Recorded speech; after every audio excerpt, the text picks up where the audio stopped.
Physio medical learning YouTube চ্যানেলে আপনাদের সবাইকে স্বাগতম জানাচ্ছি।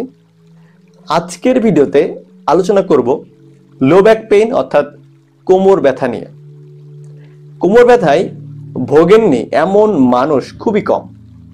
সবাই কম বেশি কোমর ব্যথায় ভুগেছেন এবং আমরা জানি ফিজিওথেরাপি কোমর ব্যথা একটি কার্যকরী চিকিৎসা পদ্ধতি।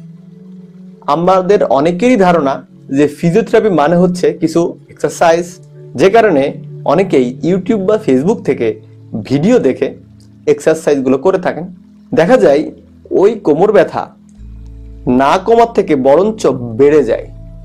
এছাড়াও আস্তে আস্তে রোগীর অনেক ক্ষতি হয়, যেমন তার পায়ের দিকে ব্যথা যাইতে পারে, প্রস্রাব পায়খানায় সমস্যা হতে পারে, পা ঝিঝি, নামনেস ইত্যাদি বিষয়গুলো কিন্তু ডেভেলপ করতে পারে।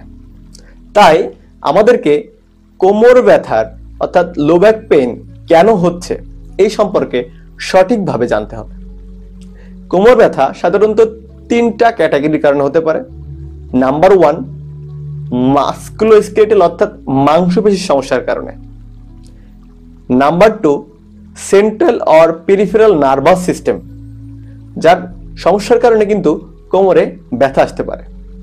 নাম্বার 3, ভিসেরা অর্থাৎ যে ইন্টারনাল অর্গানগুলো রয়েছে ওই কোমরের সারাউন্ডিংয়ে, যেমন কিডনি, প্যানক্রিয়াস ইত্যাদি। এই বিষয়গুলোর সমস্যার কারণে কিন্তু কোমরে ব্যথা আসতে পারে। তাই ধরুন কোমর ব্যথা যদি মাস্কুলোস্কেলেটাল অর্থাৎ মাংসপেশির সমস্যার কারণে হয়, তার জন্য যে এক্সারসাইজ বা থেরাপি থাকবে, নার্ভাস সিস্টেম অর্থাৎ সেন্ট্রাল নার্ভাস সিস্টেম আর পেরিফেরাল নার্ভাস সিস্টেম সমস্যার কারণে যে কোমর ব্যথা, তার জন্য যে এক্সারসাইজ সেটা তো কখনো এক হবে না। তাই আপনার যে কোমর ব্যথা এটা কেন হচ্ছে, এই তিনটা ক্যাটাগরির কোন ক্যাটাগরিটা হচ্ছে সেটাকে আগে ডিফাইন করতে হবে, তারপরে যে এক্সারসাইজ, যে থেরাপি সেটা চালু করতে হবে। তো চলুন দেখে নিই আরো কিছু কজ আছে যে কজগুলোর কারণে কিন্তু আমাদের কোমরে ব্যথা আসতে পারে।